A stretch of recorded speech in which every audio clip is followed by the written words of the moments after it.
자, 안녕하세요. 오늘은 전기와 자기에서 전류가 흐르는 도선이 받는 힘에 관련해서 배워보도록 할게요.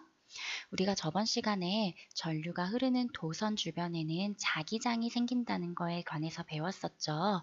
오늘은 이렇게 자기장을 형성하는 전류가 흐르는 도선 옆에다가 또 다른 자기장을 형성할 수 있는 자석을 놓아뒀을 때 어떤 일이 발생하는지에 대해서 배워보도록 할 거예요. 자, 전류가 흐르는 도선이 받는 힘.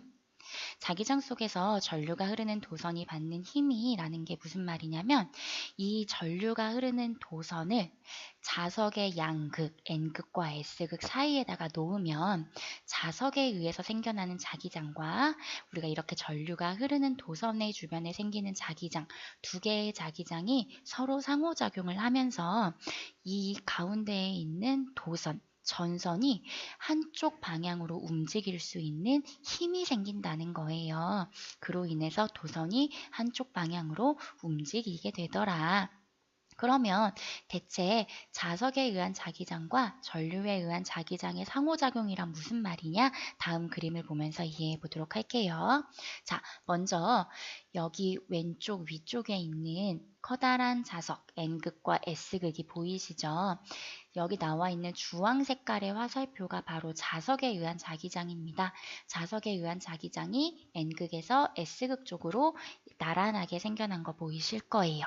이렇게 자석에 의한 자기장이 있는 상태에서 전류가 흐르는 도선을 넣는 거예요. 지금 여기 있는 도선이 약간 비스듬히 그려져 있지만 사실 여기 있는 도선은 앞에서 뒤쪽으로 이렇게 일직선으로 있는 도선이라고 생각하시면 좋습니다.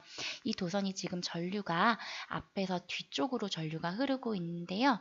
그러면은 전류가 앞에서 뒤로 흐르니까 엄지손가락을 전류의 방향대로 하고 나머지의 손가락을 돌려보면 이렇게 초록 색깔의 동심원 모양의 자기장이 형성된 거 보이시고 우리 4개의 손가락의 방향대로 시계 방향으로 자기장이 형성된 거 보이실 거예요. 그러면 자석에 의한 자기장, 주황 색깔의 자기장과 전류에 의한 자기장, 초록 색깔 자기장의 영향을 한번 보도록 할게요. 자, 전선 위쪽을 보시면 자석에 의한 자기장의 방향과 전류에 의한 자기장의 방향이 서로 같은 쪽을 향하는 거 보이실 거예요. 그러면 같은 방향으로 자기장이 더 많아지니까 자기장이 세질 거고요. 근데 그 아래쪽, 전선의 아래쪽을 보시면 자석에 의한 자기장의 방향과 전류에 의한 자기장의 방향이 반대로 된 거 보이실 겁니다. 그러면 서로 반대쪽으로 가면 서로를 방해하기 때문에 이 아래쪽은 자기장이 약해질 거예요. 그래서 위쪽은 자기장이 세지고요. 아래쪽은 자기장이 약해지면은 이 가운데를 지나가던 전선이 자연스럽게 자기장이 약한 쪽으로 이동하게 된다고 생각하시면 됩니다.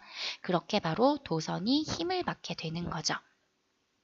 그러면은 이 힘의 방향을 항상 자기장의 상호작용을 따져가며 찾아야 하느냐 너무 어렵단 말이에요. 그래서 간단하게 알 수 있는 방법이 바로 우리의 오른손을 이용하는 겁니다.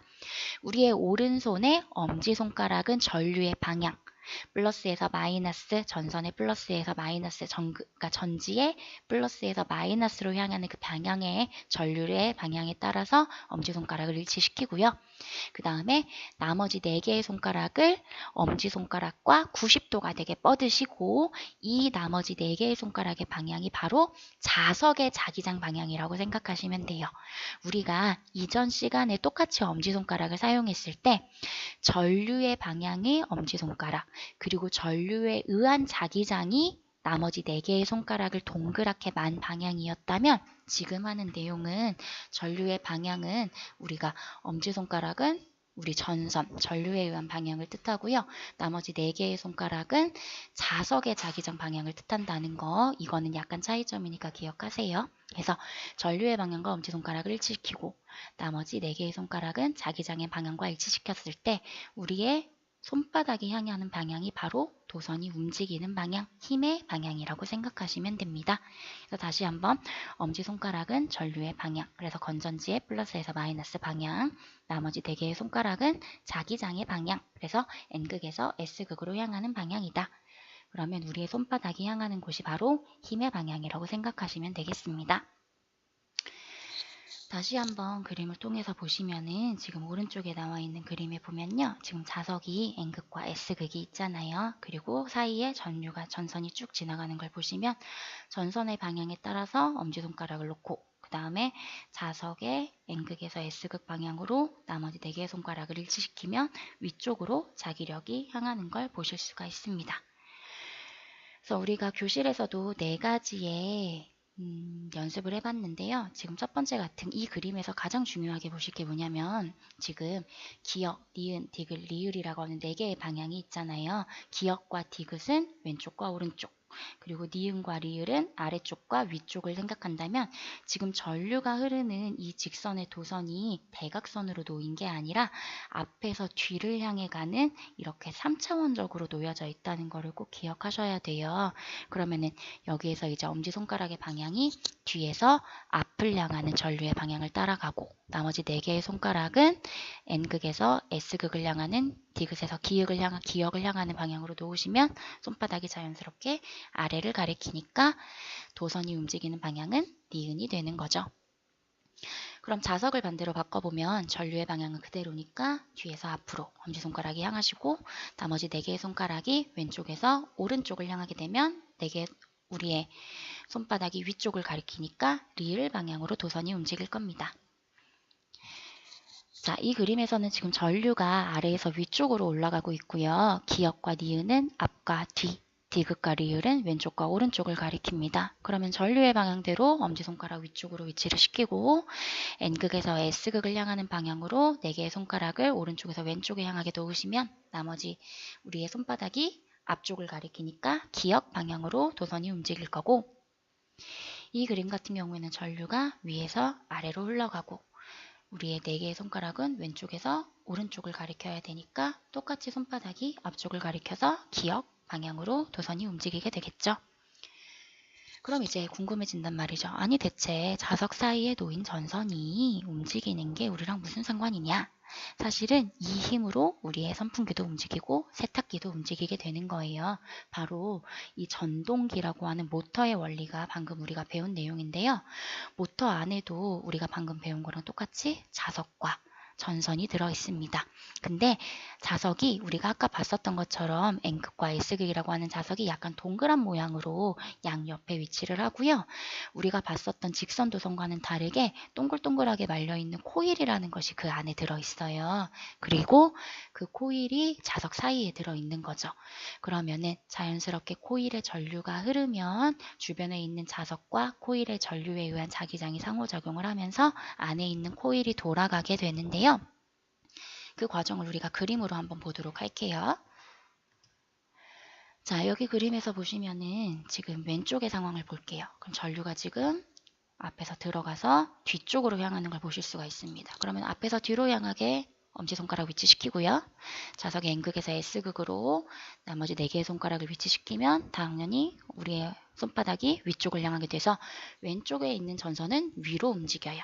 그럼 오른쪽에 있는 전선은 어떻게 되느냐? 뒤에서 앞을 향하니까 엄지손가락 뒤에서 앞으로 오고 나머지 4개의 손가락은 N극에서 S극 하면은 손바닥이 아래를 가리키게 되죠. 그래서 오른쪽에 있는 전선은 아래로 향하게 됩니다.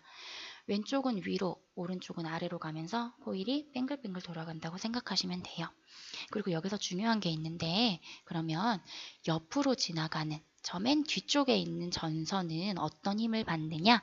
이 전선 같은 경우에는 전류의 방향과 자기장의 방향이 같은 방향을 가리키기 때문에 이 경우에는 아예 힘을 받지가 않습니다.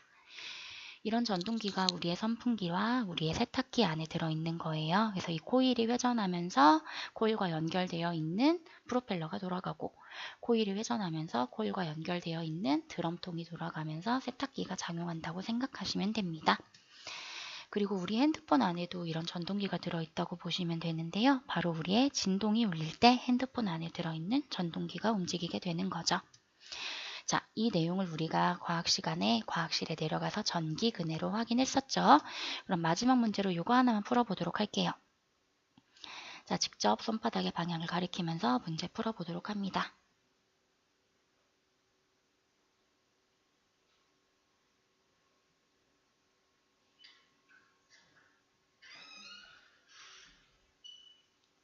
자, 한번 선생님이랑 같이 해볼게요.